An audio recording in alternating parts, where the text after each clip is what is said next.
Je vous partage un petit peu de poésie en début de podcast. Un poète perse qui s'appelle Rumi, que j'adore, qui disait, il y a 800 ans, à l'aube, quand le soleil n'est pas encore levé et que la lumière est bleue et que tu t'éveilles, retourne-toi pas te coucher, écoute, c'est l'univers qui a des secrets à te chuchoter.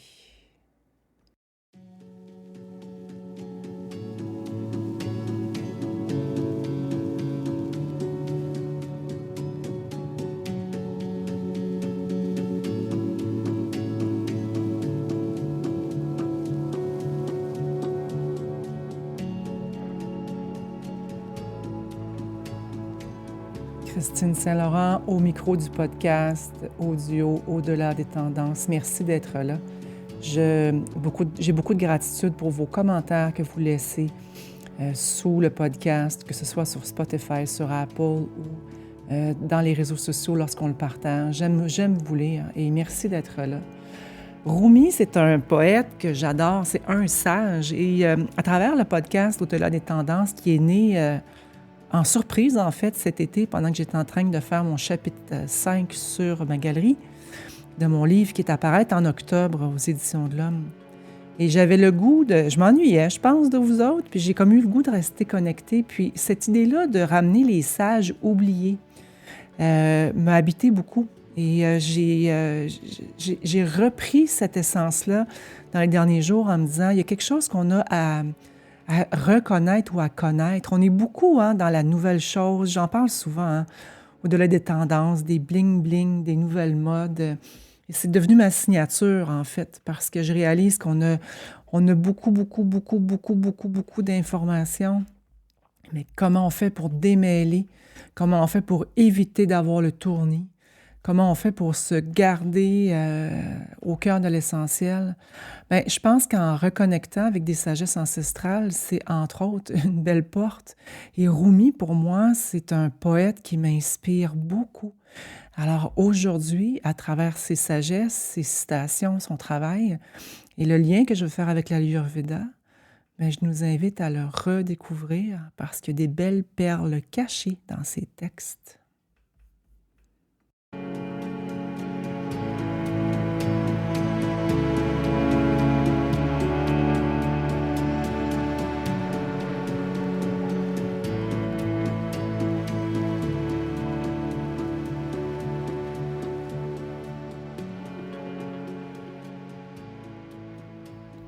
Rumi disait aussi « Pourquoi tu restes dans ta prison alors que la porte est ouverte? » Et évidemment, il ne parlait pas des murs nécessairement, mais surtout des réflexes, des choses que l'on porte sans questionner. Puis dans son histoire, en fait,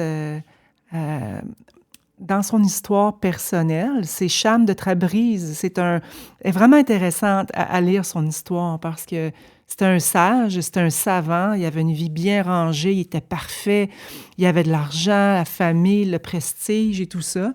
Il y a quelqu'un qui est arrivé dans sa vie à l'âge de 60 ans, puis ça a été une rencontre mystique et douloureuse et passionnelle en même temps, et ça a été la naissance du Rumi poète, de cette douleur-là quand Cham de Tabriz est mort 4 ans plus tard, après avoir viré sa vie bord en bord, si je peux me permettre. Ben, les 40 000 vers de sa poésie sont nés de cette souffrance-là. Et ces mots, sa poésie est magnifique. D'ailleurs, il y a un livre que j'ai adoré lire qui s'appelle « Soufi, mon amour » et je mettrai le lien en commentaire, mais « Soufi, mon amour, les 40 lois de l'amour ». C'est Rumi qui est découvert à travers l'écriture de Elif Shafak, et c'est une femme magnifique. Bref, son livre, moi, je l'avais vraiment aimé, et j'avais découvert Rumi à travers les yeux contemporains. C'était vraiment intéressant. Bref, quand il disait « Pourquoi restes-tu dans ta prison quand la porte est grande ouverte ?» Il ne parlait pas des murs, mais il parlait de ce qu'on porte sans voir. Ça fait un petit peu le lien avec ce que j'ai partagé dans le podcast précédent par rapport à ce qui nous est inculqué. On ne remet pas en question, On se fait dire que le gouvernement est là pour nous prendre soin, qu'on a un système de santé, que la nourriture est bonne, qu'il y a tellement de choses qui nous ont été mises dans notre tête qu'on prend pour acquises comme des vérités ultimes puis qu'on ne remet pas en question. Je ne dis pas que tout est faux, mais je pense qu'on a intérêt à venir questionner. Et quand on se questionne, puis quand on ouvre la porte vers ça, des fois, c'est pas facile de trouver la vérité, en fait, notre vérité. Et Rumi disait aussi, hier, j'étais intelligent, alors je voulais changer le monde.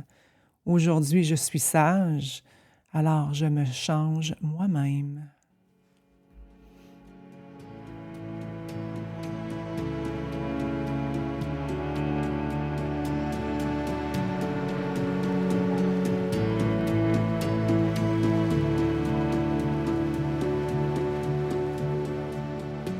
Et c'est un peu ça qu'on a à se rappeler, c'est que le changement, on le sait, passe de l'intérieur. Ça ne se passe pas nécessairement dans le confort.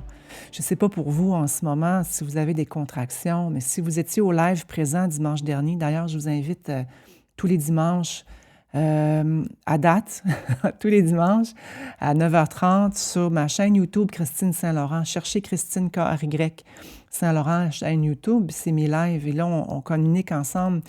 J'approfondis un morceau de sujet, je prends quelque chose de vécu puis je l'amène dans la vision de l'Ayurveda. C'est mon territoire et j'aime ça. Et ce que j'ai envie de dire par rapport à Rumi, c'est que c'est exactement là qu'on est en 2026. On essaye de tout changer à l'extérieur, le programme, le régime, la routine. Mais qu'est-ce qu'on ne prend pas le temps de décoder qui vient de l'intérieur ou ce que le corps nous envoie comme message, il revient. Et ça, dans tous les cycles de nos vies, qu'on ait 35, qu'on ait 50, qu'on ait 75 ou 88, ce qui ne se règle pas, on dit souvent que ce qui persiste résiste, mais ce qu'on n'a pas décodé, le corps va nous trouver une façon, ou la vie va nous trouver une façon de nous faire nous en occuper. Et ça, moi, je trouve que ça me fait sourire parce que je trouve que l'univers a bien le sens de l'humour. Est-ce qu'il y a des messages, des chuchotements que votre corps vous envoie et que vous n'écoutez pas en ce moment?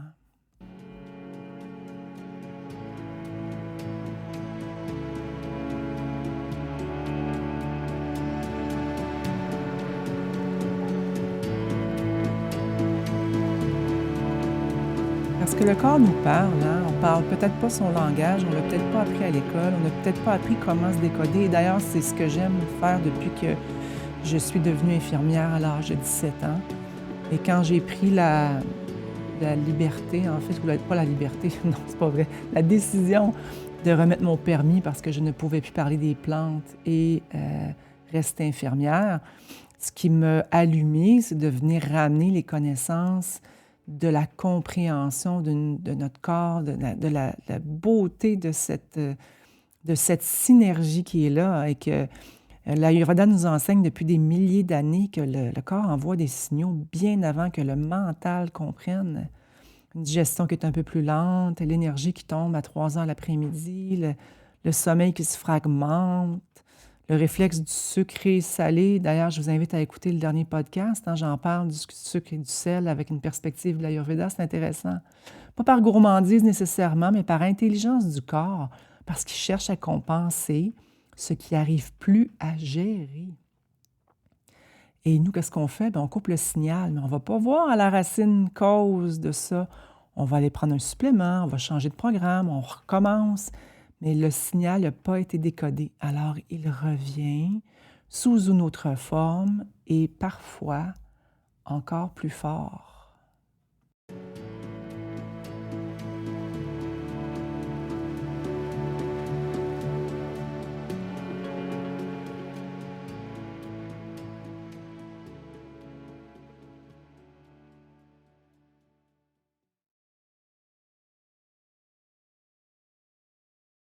Un contexte social que l'humain n'a jamais vu. La vie en 2026, on a plus que jamais accès à de l'information. On se gave d'infos, puis ça devient peut-être même troublant parce qu'on ne sait plus vers quel sein se vouer. Et c'est là, quand on commence à regarder à l'extérieur, hein, on a des montres intelligentes qui montrent 7 heures de sommeil, mais je me sens quand même fatiguée au réveil. La montre, elle mesure la durée du sommeil, mais pas nécessairement la qualité. On a plein de comptes bien-être de personnes qu'on suit, et on dirait qu'on se sent surchargé de plein de choses. Je vous ai posé une question dans le dernier live et vous étiez nombreux à me répondre. J'ai le tournis. J'ai le tournis parce qu'il y a des informations qui sont conflictuelles, une journée, une semaine, il y a quelque chose, la semaine suivante, il y a d'autres choses. Et tant que l'on prend du temps pour regarder à l'extérieur de nous et qu'on n'en prend pas à se décoder, c'est là qu'on tourne en rond comme une toupie. Hein, Rumi, d'ailleurs, c'est lui qui a mis au monde la danse des soufis. Hein, cette danse-là qui rentre dans un état extatique avec des robes, hein, les grands chapeaux des robes, les hommes avec des robes qui tournent, tournent, tournent. Le derviche tourneur. Et c'est un état de toupie, hein, une toupie humaine qui amène dans un autre monde. Si jamais vous n'avez pas vu ces danses-là, allez voir sur Internet et trouver une petite danse derviche, D-E-R-V-S-H. Bref, on a de l'air de des toupies parce qu'il y a trop d'informations et on a de la difficulté à se comprendre. Et moi, je fais mon mandat de vie d'aller aider les gens à se rappeler leur propre pouvoir, à quel point on est souverain dans nos choix, mais qu'on ne pense pas qu'on l'est. Et c'est ça, l'histoire, c'est de comprendre les chuchotements, c'est de recréer ce lien-là avec notre corps qui nous aime tellement et c'est la seule place où est-ce qu'on va vivre toute notre vie. Et dans l'expérience origine que je suis en train de créer, c'est vraiment cet appel-là, l'appel de la racine, d'aller voir à la base, c'est quoi? De marcher ensemble un chemin qui ne nous a pas été montré, d'aller comprendre pourquoi on se sent pressurisé par la production, pourquoi on se sent pressurisé par les conditions sociales ou les attentes des autres, ou comment ça se fait qu'il faut qu'on fasse les soupers comme on les faisait dans les années 70 encore, parce que dans la famille, il y a des gens qui sont habitués de garder cette routine-là. Pourquoi on parle de café de dessert à chaque repas? Pourquoi on mange 3 repas par jour? Questionner les règles extérieures, moi, je trouve, donne beaucoup de liberté. On n'a pas nécessairement toujours la réponse sur le coup, mais au moins de se donner la chance de le réfléchir. Et dans la perspective de l'Ayurveda, le corps nous chuchote longtemps. Et en fait, avant qu'il y ait vraiment une différence dans le corps physique, où on va avoir des tests qui vont apparaître avec des résultats, il y aurait 6 fois des messages plus subtils, de plus en plus denses, qui sont envoyés par le corps, puis qui nous donnent la lignée de ce qui s'en vient. Et c'est surtout quand on ne l'écoute pas que les débalancements profonds se font sentir. Donc, pour moi, c'est vraiment le cœur de l'histoire, c'est de se rapprocher de plus en plus de ça et de se donner l'espace pour venir écouter les messages que le corps nous envoie.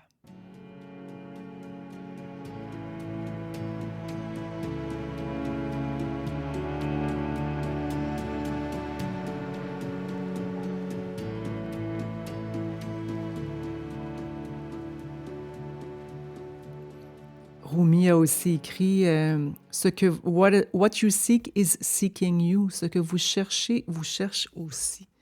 On cherche souvent des réponses dans des livres, des experts, des modes. Et pendant ce temps-là, la réponse nous cherche. Elle est dans le signal qu'on ignore depuis des mois. Et le temps qu'on arrête assez longtemps pour l'entendre. Ça, pour moi, c'est une grande clé. Parce que quand ces signaux-là sont écoutés, on réalise que ce n'est pas des faiblesses, mais des messages. Et quand on comprend comment le décoder et on comprend comment s'en occuper, l'équilibre revient beaucoup plus facilement. Et si je vous pose la question en ce moment, si votre corps si votre corps pouvait vous dire en une seule phrase quelque chose, qu'est-ce qu'il dirait? Cette semaine, juste observer ce signal-là. C'est ce que je vous propose. Observer, rien changer, juste le voir et l'entendre. Et je vous redonne rendez-vous sur ma page YouTube dimanche 9h30, plus 6 à Paris pour un live. Et je vous rappelle aussi qu'en ce moment, on est à pré-ouverture de l'expérience Origine. On cherche 350 personnes seulement pour une expérience fondatrice où on va venir explorer les sages, la sagesse, l'Ayurveda, les plantes. Comment on fait pour se rééquilibrer en se comprenant, mais pas avec des choses toutes faites, en allant à la racine, comme on déterre une plante pour la transplanter. C'est un peu la même chose. Retourner aux racines, ça dure 12 semaines pour apprendre à décoder ce que le corps essaie de dire depuis longtemps. L'Ayurveda est magnifique pour ça. Et j'ajoute les 37, 38 dernières années de mon expérience. Alors, le lien est dans les notes. Je vous attends donc dimanche et prenez soin de vous. Et si jamais vous vous éveillez entre 2 heures et 6 heures du matin, c'est un temps Vata. Écoutez Rumi, écoutez l'univers et ses secrets à vous chuchoter.